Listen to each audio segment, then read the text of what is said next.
Did the COVID-19 vaccine affect your menstrual cycle? It's a question many women asked each other quietly after they got vaccinated. It came up often enough that researchers took up the question. And what did they find?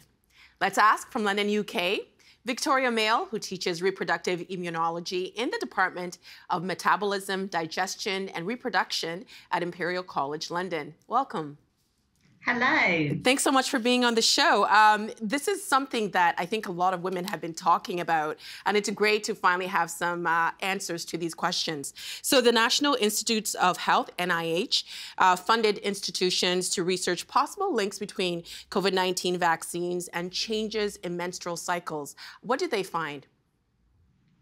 So this was a really big and well-designed study that used data that was collected by an app called Natural Cycles that people are entering in real time to try and keep a track of their fertility.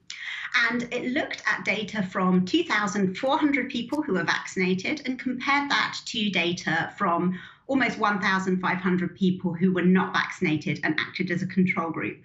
And the study found that after the first dose of the COVID vaccine, there was no difference in the timing of the next period. But after the second dose, there was on average a little bit less than half a day's delay. But the people who saw the biggest change were people who had both doses in the same cycle, and they actually saw more than 2 days delay to their next period. But importantly, even these people who had more than a 2-day delay to their periods were back to normal within 2 cycles. Do the changes only apply to people who received their dose during their cycle? Well, everyone's always somewhere in their menstrual cycle, but no, it wasn't just people who had their vaccine during their actual period, the time during their bleeding. So it was really people, for example, if you had your period and then you managed to have both doses before the next period, these are the people who are most affected. And did it matter which vaccine you were getting?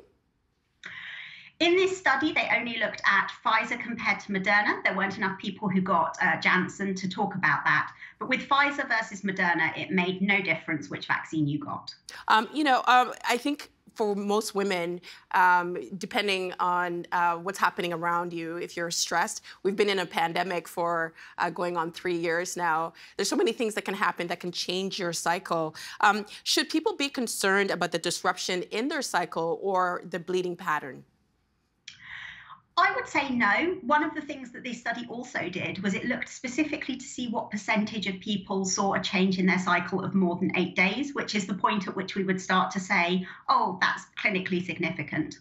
And although the average was way less than being clinically significant, a small percentage of people did see a change that was significant, but that was actually only a little bit more than those people who might have seen a change in the unvaccinated group. And I think this underlines for us just how much periods can vary naturally. As you say, they can vary because of stress, weight gain, weight loss, all sorts of things. And so these vaccine-mediated changes, they're quite small compared to the changes that we normally see, and nothing that I personally would worry about or that would stop me getting my vaccine. Indeed, I have had all 3 doses of my vaccine. The changes that did occur, are they temporary?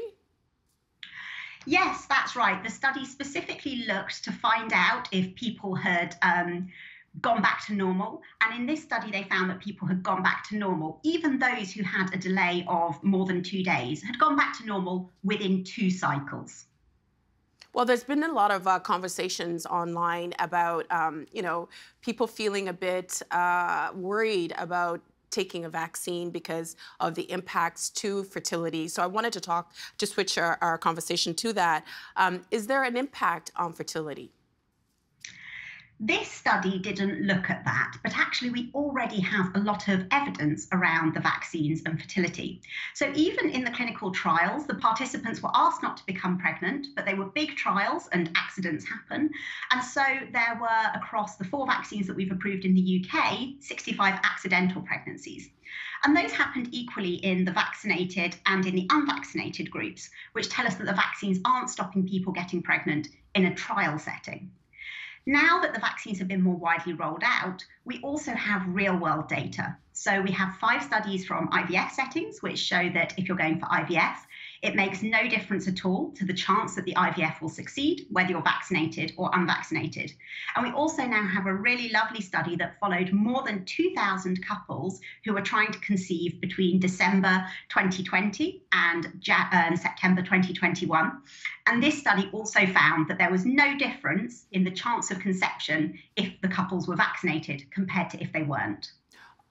That's interesting because I think there's still, I guess, you said that the changes occurred, it was the periods were maybe like 2 days later.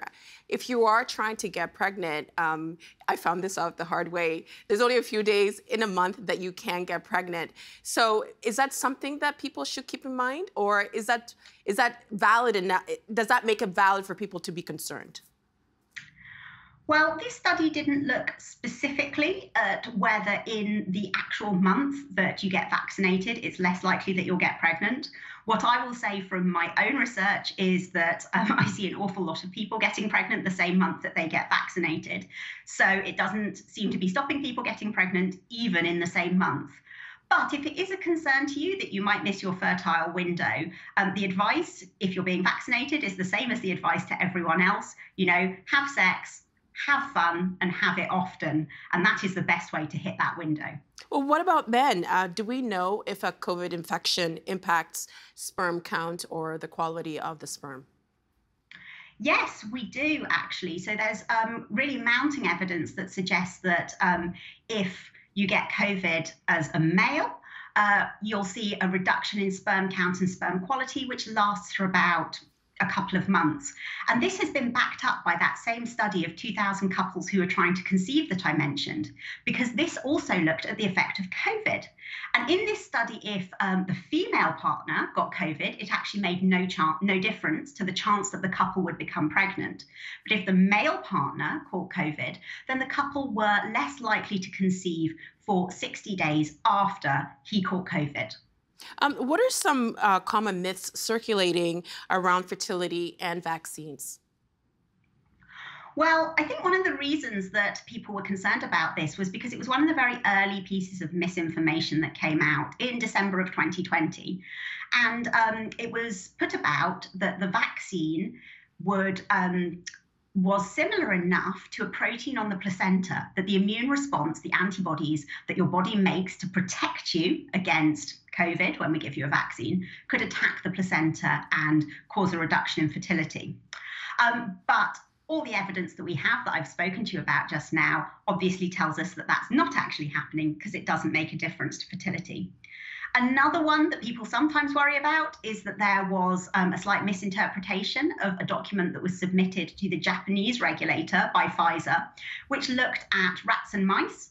And people have interpreted that to mean that there's vaccine that gets to the ovaries. Actually, that's not really the case. But again, the fact that people are getting pregnant just as normal after the vaccine, and also some studies that have been done, particularly in IVF settings, looking at ovarian health and ovarian function after vaccination, tell us that in people, getting vaccinated doesn't do anything to your ovaries. I think once a myth is out there or misinformation is out there, it can be hard for people to feel comfortable, especially if you are trying to get pregnant. How would you suggest that public health combats the misinformation that's already out there around fertility and vaccines? Yeah, this is a really tough question, actually, because I spend a lot of my time thinking about how we talk to those who are already pregnant about getting vaccinated, because that's really recommended, because we know that COVID can be dangerous in pregnancy and COVID vaccination can protect you against it. And for that group, they're already seeing doctors and midwives. So we have that trusted medical professional who's having regular contact with them. For people worried about fertility, it's a lot harder. There's no, regular contact with healthcare because these people are just getting on with their lives. And this is why I think that we have to take this kind of discussion to social media, which is what I spend a lot of my time doing, and also to broadcast media like this. And I hope that, you and me having this chat today will maybe set some people's minds who've been worrying about this at rest. I'd like to read a quote from your editorial, which was published on British Medical Journal. You wrote, one important lesson is that the effects of medical interventions on menstruation should not be an afterthought in future research. Clinical trials provide the ideal setting in which to differentiate between menstrual changes caused by interventions from those that occur anyway, but participants are unlikely to report changes to periods unless specifically asked. What did you mean by that? Well, simply that we could, in the clinical trials, have said, to that subset of the trial participants who have periods, why don't you tell us if you noticed something different about your period? And the reason that that would have been such a powerful approach is because we had an unvaccinated control group who didn't know if they've been vaccinated or not. And so we almost certainly might have had something, and a Norwegian study has found something like this, where, up to 40% of people in a normal cycle will notice something that's a little bit different from the usual. And that's obviously not to do with the vaccine because they've not been vaccinated. In clinical trials, we could have said, oh, okay, 40% of people notice something if they're in the unvaccinated group, and maybe 42% of people notice something in the vaccinated group. That's a small change, but because we've got a really good control group, it's a real change. If we had asked in the trials, we would have known that more than a year ago. But because it wasn't asked as a question in the trials, and because most people don't volunteer information about their periods unless you specifically ask them for it, we've basically spent the last year playing catch up.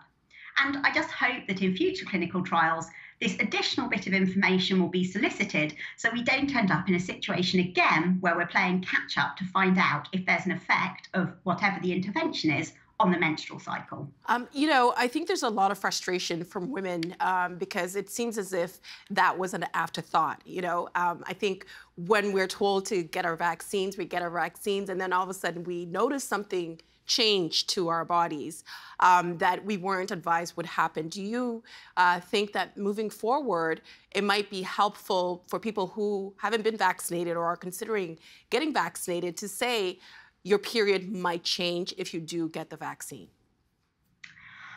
I think that there's now enough evidence from this US study that we've discussed in detail, and also the Norwegian one, which I've kind of touched upon a bit, to tell people when they're getting vaccinated, you might see a change to your period. It will be small compared to the kind of variation you might see normally. So you are likely actually to not notice anything at all, but you might notice something. If you do, it's short-lived. And the reason that I think it's important to say this is because I speak to a lot of people who have noticed, big or long-lasting changes that have happened after they've had the vaccine.